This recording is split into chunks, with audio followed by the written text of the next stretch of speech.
সংসদে রংবোমা হামলার ঘটনায় আতশকাচের তলায় মাস্টারমাইন্ড ললিত ঝায়ের কার্যকলাপ দিল্লি পুলিশের পাশাপাশি তদন্তে কোমর বেঁধে নেমেছে কলকাতার এসটিএফও। খোঁজ মিলেছে ললিতের একাধিক এনজিওর। জানা গিয়েছে সাম্যবাদী সুভাষ সভা মূলত পুরুলিয়ার একটি এনজিও। ওই এনজিওর সম্পাদক ছিলেন ললিত ঝা। নীলাক্ষ আইড যৌথভাবে ওই এনজিওর পরিচালনার কাজ করতেন। অপরদিকে ভগৎ সিং ক্রান্তিকারী মোর্চার কলকাতার এনজিও। সামাজিক মাধ্যমে যথেষ্ট সক্রিয় এই অ্যাকাউন্টটিও সেটা জানা যাচ্ছে।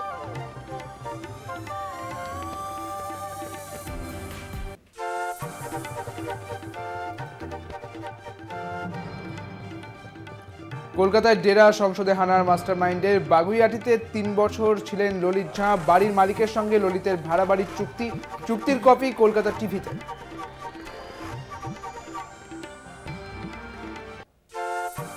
সংসদ হানার ঘটনায় জালে আরও এক আটক ললিত ঝায়ের বন্ধু মহেশ কুমাওয়াত। তাকে গ্রেপ্তার করল দিল্লি পুলিশ। সংসদে হানার পর রাজস্থানে মহেশের বাড়িতেই গা ঢাকা দেন ললিত ঝা। মহেশের সঙ্গে দিল্লি থানায় গিয়ে আত্মসমর্পণ করেছিলেন ললিত। সংসদে স্মোক হামলায় এই নিয়ে মোট গ্রেপ্তারি বেড়ে দাঁড়ালো ৬।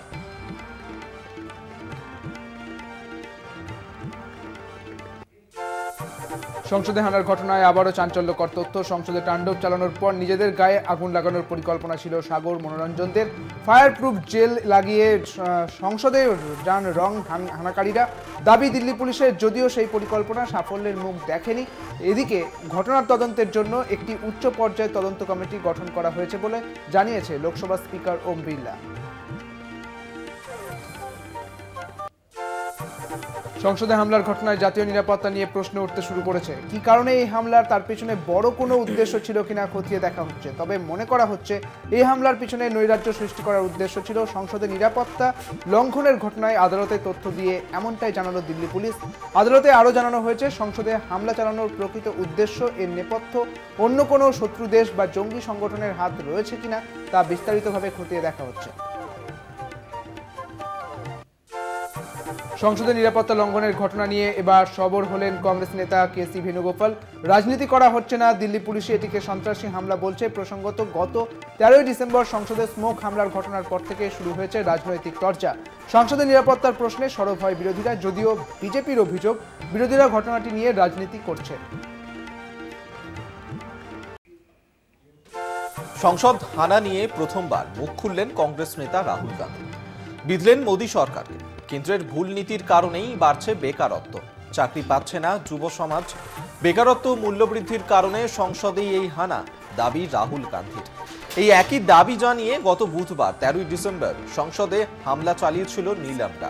দেশের বেকারত্বের পাশাপাশি কেন্দ্র সরকারের বেশ কিছু নীতির প্রতিবাদ জানিয়ে হামলার ঘটনা ঘটে সেদিন। এবার সেই বেকারত্ব মূল্যবৃদ্ধি নিয়েই সুর চড়ালেন রাহুল গান্ধী।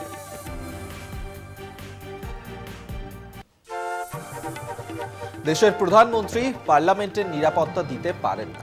তিনি দেশবাসীকে নিরাপদে রাখবেন কি করে, সেই প্রশ্নই উঠছে। প্রশ্ন করলেন প্রদেশ কংগ্রেস সভাপতি অধীর রঞ্জন চৌধুরী। শনিবার বহরমপুরে দলীয় কার্যালয় সংসদ হামলাকে বজ্র আঁটুনি ফসকা গেরো বলেই উল্লেখ করেন অধীর চৌধুরী। হামলা নিয়ে অমিত শাহকে জেরার পক্ষে সওয়াল করে অধীর বলেন, এত বড় ঘটনার পর দেশের প্রধানমন্ত্রী চুপ কেন?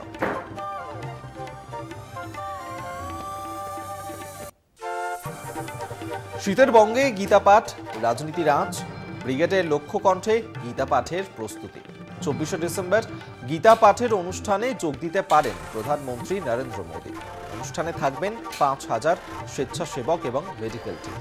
বাবুঘাটে গঙ্গার জল তুলে শোভাযাত্রা করা হয়। গঙ্গা বরণের মাধ্যমেই অনুষ্ঠানের সূচনা। কুরুক্ষেত্রের মাটি দিয়ে হয় ভূমি পুজো। বৈদিক মন্ত্রোচ্চারণের মাধ্যমে ভূমি পুজো বলেই খবর। বিভিন্ন আশ্রম থেকে আনা মাটি দিয়ে হয় পুজো। পুরীর জগন্নাথ মন্দিরের ধ্বজা উত্তোলন করা হয়। খুঁটি পুজো করে মূল মঞ্চ বানানোর কাজ শুরু করা হয়।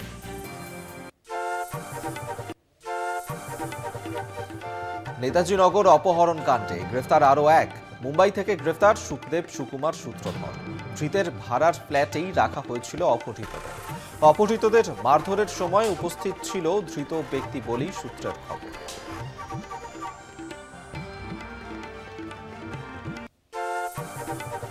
ভাঙড় 2 নম্বর ব্লকের জিরানগাছা গ্রামীণ হাসপাতাল পরিদর্শন করতে এলেন সাংসদ মিমি চক্রবর্তী। হাসপাতালের রোগী কল্যাণ সমিতির চেয়ারম্যান তিনি।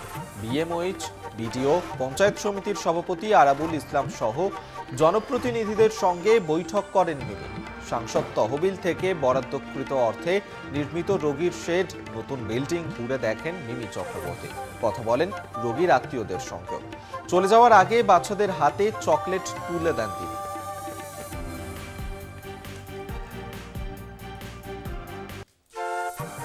বিজেপির গোষ্ঠী কোন্দলে জেরবার পানিহাটির রাজনীতি। এবার রক্তদান উৎসব ঘিরে তোলাবাজির অভিযোগ কলকাতা উত্তর শহরতলি জেলার সহ সভাপতি কৌশিক চট্টোপাধ্যায়ের বিরুদ্ধে।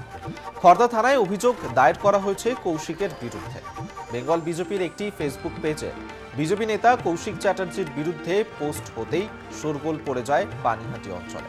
পোস্টে লেখা, ব্লাড ডোনেশনকে সামনে রেখে টাকা তুলছেন কৌশিক, যদিও সমস্ত অভিযোগ অস্বীকার করেছেন তিনি।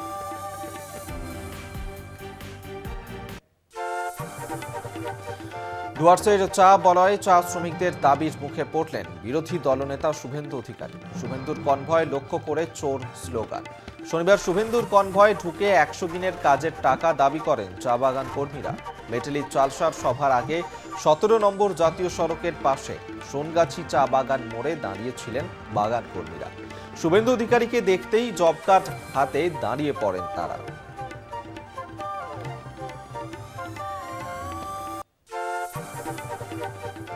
সময় মতো মেলেনি অ্যাম্বুলেন্স।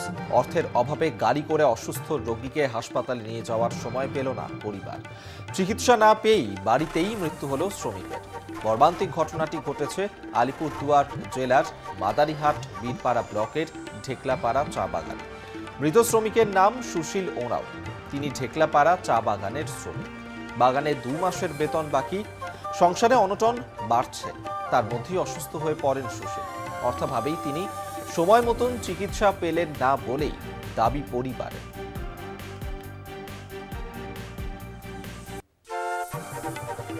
কোন ক্রমে রক্ষা। অল্পের জন্য বড়সড় দুর্ঘটনার হাত থেকে রক্ষা পেল মুম্বাই মেল। শুক্রবার রাতের বেলায় চলন্ত অবস্থাতেই মুম্বাই মেলের সামনের দিক থেকে ইঞ্জিন সহ 2টি বগি হঠাৎ করেই খুলে যায়।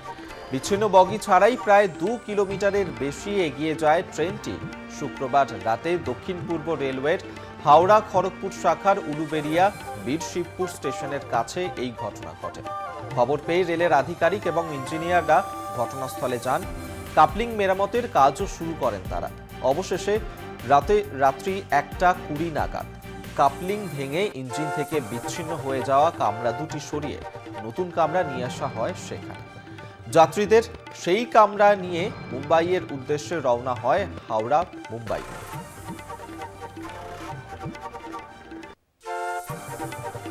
সপ্তাহান্তে সামান্য বাড়ল তাপমাত্রার পারদ।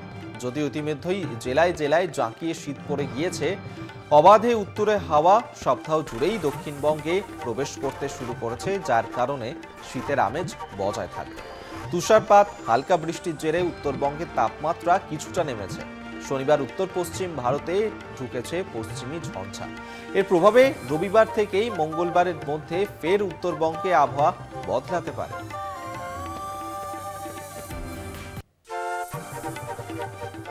জাতীয় কংগ্রেস প্রতিষ্ঠার 138 বছর পূর্তি উপলক্ষে ক্রাউড ফান্ডিংয়ে নামছে কংগ্রেস। আগামী সোমবার এই তহবিল সংগ্রহ অভিযানের সূচনা করবেন কংগ্রেসের সভাপতি মল্লিকার্জুন খাড়গে। এই অভিযানের নাম দেয়া হয়েছে ডোনেট ফর দেশ। কংগ্রেসের কোষাধ্যক্ষ অজয় মাকেন জানান, দেশের মানুষকে 138 টাকা, 1380 টাকা কিংবা 13,800 টাকা দলীয় তহবিলে জমা দেওয়ার জন্য আবেদন জানানো হচ্ছে। এই অর্থ debit card, net banking, UPI, RTGS, এনইএফটির মাধ্যমে কিংবা কিউআর কোড স্ক্যান করেও দেওয়া যাবে।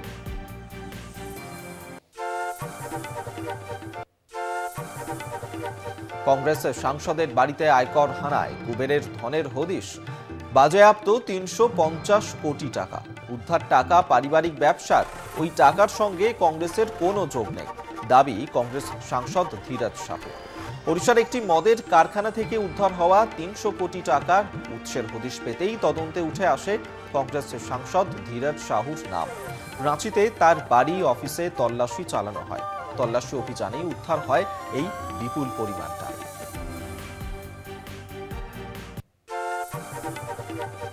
আগামী 22শে জানুয়ারি অযোধ্যায় রাম মন্দিরের প্রাণ প্রতিষ্ঠা, যেখানে উপস্থিত থাকবেন প্রধানমন্ত্রী নরেন্দ্র মোদী। রাম মন্দিরের প্রাণ প্রতিষ্ঠা ঘিরে তৎপরতা যোগী রাজ্যে, জোর কদমে চলছে প্রস্তুতি। বিশেষ নজর দেওয়া হচ্ছে নিরাপত্তার দিকে। নিরাপত্তা সুনিশ্চিত করতে লাগানো হলো সিসিটিভি। মন্দির চত্বর সংলগ্ন সর্বত্রই বসানো হচ্ছে সিসিটিভি।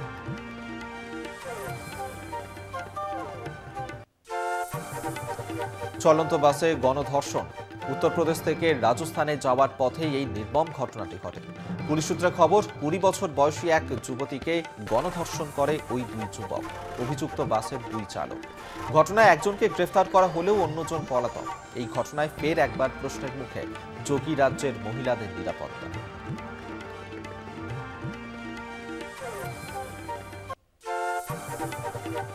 মণিপুরে উপাসনার স্থানগুলিকে সুরক্ষিত করতে নেওয়া পদক্ষেপের বিষয়ে নির্দেশ শীর্ষ আদালতের। ধর্মীয় স্থানগুলিকে সুরক্ষিত করতে নেওয়া পদক্ষেপের বিষয়ে জানাতে হবে সুপ্রিম কোর্ট নিযুক্ত কমিটিকে।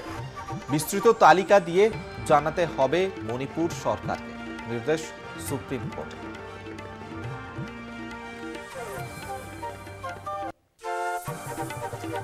এবার হ্যাকারদের নজরে দিল্লির মেয়র শেলি ওবরয় দাবি করেছেন যে তার ফেসবুক পেজ হ্যাক করা হয়েছে। তিনি তা অ্যাক্সেস করতে পারছেন না। গত 5 থেকে 6 দিন আগেই তার ফেসবুক অ্যাকাউন্ট হ্যাক করা হয়েছে বলে জানান। সেটিকে এখনো পুনরুদ্ধার করা সম্ভব হয়নি। এর আগেও তিনি এই ঘটনার সম্মুখীন হয়েছিলেন বলেই জানান।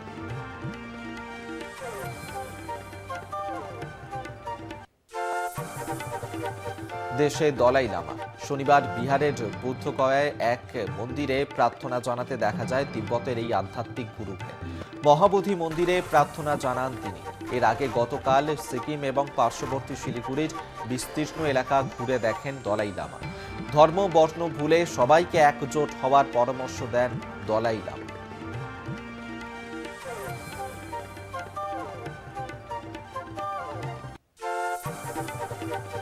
উনিশশো 71 সালের 16ই ডিসেম্বর এই দিনেই বাংলাদেশের মুক্তিযোদ্ধাদের কাছে আত্মসমর্পণ করেছিল পাকিস্তান সেনা। ভারতীয় সেনার সাহায্যে বাংলাদেশের মাটিতে 93,000 পাকিস্তানি সেনার আত্মসমর্পণ বাংলাদেশ বিজয় দিবস হিসেবে পালন করা হয়ে থাকে। ভারতীয় সেনাও এই বিশেষ দিনটিকে বিজয় দিবস হিসেবে পালন করে থাকেন। কলকাতার ফোর্ট উইলিয়ামে এই বিজয় দিবস অনুষ্ঠান দ্বিতীয় দিনে সম্মিলিত বাহিনীর প্রতি শ্রদ্ধা জ্ঞাপন অনুষ্ঠান পালন করা হয়। বর্তমান ও প্রাক্তন সেনা আধিকারিক থেকে কলকাতার পুলিশ কমিশনার একে একে শহীদদের শ্রদ্ধার্ঘ নিবেদন করেন। এই অনুষ্ঠানে বাংলাদেশের 31 জন মুক্তিযোদ্ধা ও তাদের পরিবার অংশগ্রহণ করেন। সেই মুক্তিযোদ্ধাদের সম্বর্ধনা দেওয়া হয়। ভ্রাতৃত্বের বন্ধনকে আরও মজবুত করতে এই বিজয় দিবস পালন অতি গুরুত্বপূর্ণ বলেই মনে করা হয়।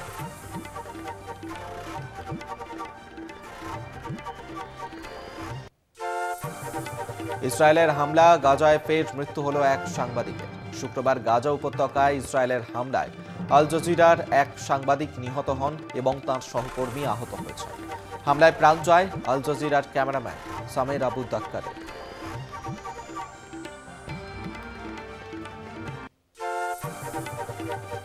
সংঘাতের জেরে ভুলবশত গাজায় প্রাণ গেল 3 জন পণবন্দী। ওই 3 পণবন্দী ইসরায়েলি বাসিন্দা বলে জানা গিয়েছে। হামাস বাহিনীর বিরুদ্ধে অভিযানের সময় এই ঘটনাটি ঘটে গাজা সিজাই এলাকায়। এর আগেও সংঘর্ষের বলি হতে দেখা গিয়েছে নিরপরাধ বন্দীদের। প্রাণ হারিয়েছেন ইসরায়েল এবং গাজার বন্দীরা। রাষ্ট্রপুঞ্জ বারবার যুদ্ধবিরতির বার্তা দিলেও তাতে বিশেষ লাভ হয়নি। এই আবহে আবারও মৃত্যু বন্দীদের।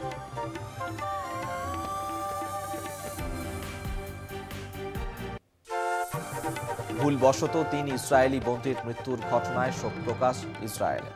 শনিবার সেদেশের প্রধানমন্ত্রী বেঞ্জামিন নেতানিয়াহু বলেন, এ দুঃখ অসহনীয়। এই প্রসঙ্গে সেনাবাহিনীর তরফে জানানো হয়েছে, ধেয়ে আসা গুলির জবাব দিতে গিয়েই প্রাণ গিয়েছে নিরীহ বন্দীদের। এদিকে আবার নেতানিয়াহু সরকারের উপর চাপ বাড়াচ্ছে মৃত বন্দীদের পরিবার। যত তাড়াতাড়ি সম্ভব যুদ্ধবিরতি লাগু করে বন্দীদের ঘরে ফেরানোর দাবিতে সরব হয়েছেন তারা।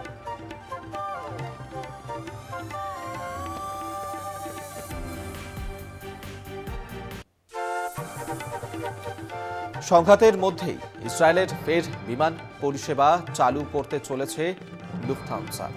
জার্মান এয়ারলাইন্সের তরফে জানানো হয়েছে, অক্টোবরের শুরুতেই পরিষেবা স্থগিত করা হয়েছিল। 4 জানুয়ারি থেকে তেল আবিবে পুনরায় পরিষেবা চালু করার সিদ্ধান্ত নেওয়া হয়েছে।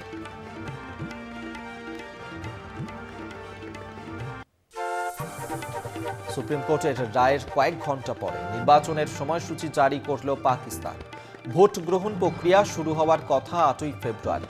পাকিস্তানের নির্বাচন কমিশন সূত্রের খবর 20 থেকে 22 ডিসেম্বর মনোনয়নপত্র জমা নেওয়া হবে। 13ই জানুয়ারি প্রার্থীদের নির্বাচনী প্রতীক বরাদ্দ দেওয়া হবে এবং ভোট হবে 8ই ফেব্রুয়ারি।